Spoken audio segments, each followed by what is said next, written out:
It was always the plan to reduce and then remove the feed-in tariff. The whole idea of the feed-in tariff was that it was a temporary measure designed really to kickstart the market. So feed-in tariffs are designed as a kind of a grant scheme or an incentive scheme that was meant to provide a kickstart to a technology that isn't really very cost effective.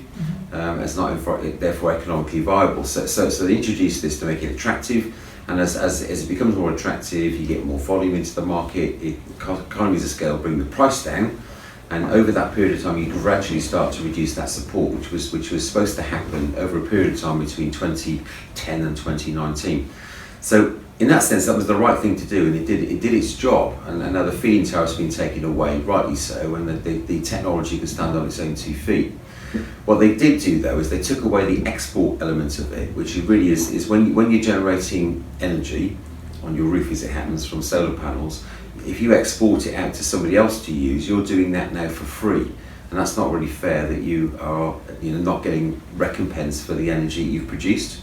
So you wouldn't have Hinkley Point built on the basis that people aren't getting paid for the energy they produce. That's kind of the point. So this feed-in tariff should have been removed and was removed at the right time, but it should have been replaced with an export tariff. Now the new smart export guarantee, which is due to come in next year, will be a replacement for that, but I think it'll be so much more.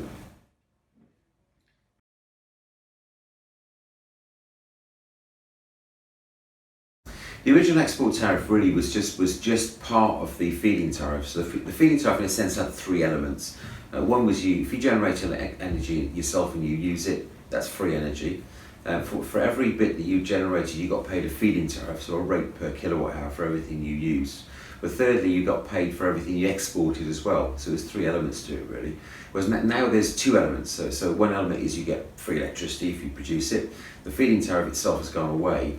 But the way that the smart export guarantee will work, and I think the word smart is probably the clue, is instead of just getting paid a flat rate of 5 pence roughly per kilowatt hour you export, what you'll be paid is an amount that will vary according to what your energy company decides is the package they provide you with. So what they're trying to do, I think, is provide a market for this stuff. So the rate they have to provide has to be more than 0. Obviously there's no maximum. But in a sense, what they're trying to do is say, okay, here's this energy, there's a market for it, who wants to bid for it? So you might find or you will find, I think, there'll be packages available where selling your energy will attract a different rate depending on the time of day.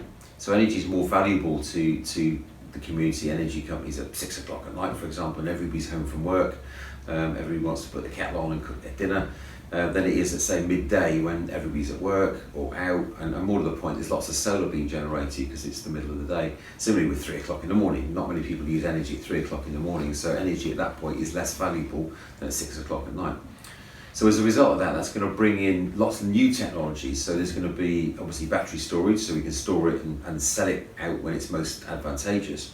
But also in terms of technology, it allows us to sell energy to somewhere else at a certain point. So maybe peer-to-peer energy being sold to somebody across the street or somebody else that needs the energy when you don't. There'll be other technologies that allow you to use the energy in different ways. So I was going to do my washing later, let's do it now because the sun's shining and I've got excess energy. Let's use it to charge my car. If I can do it the other way around, my car's fully charged. Energy is really expensive. Let's use that energy to run my house or somebody else's house. So it's generating a whole new marketplace, which really moves towards the government's targets and where we need to be really with sustainability.